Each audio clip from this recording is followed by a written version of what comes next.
ఆ ఎమ్మెల్యే ఓటే అన్నాడు.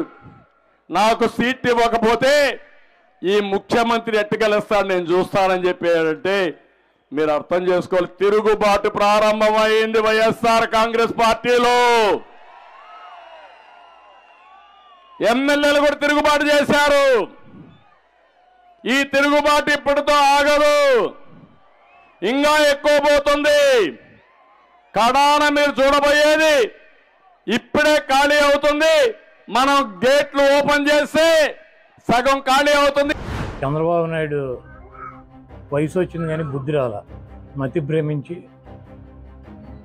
మా పార్టీలో జరుగుతున్నటువంటి సీట్ల మార్పులు చేర్పుల గురించి, అదేవిధంగా కదలరా అని చెప్పి ఈయన కదిలి వెళుతూ వాళ్ళ దగ్గరికి ఉపన్యాసాల్లో అక్కడ ఉన్నటువంటి శాసనసభ్యుల్ని, మా మంత్రుల్ని, మా ముఖ్యమంత్రిని ఆయనకి నోటికి ఇష్టం వచ్చినట్టు ఇట్టే కార్యక్రమం పెట్టుకున్నాడు. ప్రజలకు ఏం చేస్తానన్నది చెప్పట్లేదు.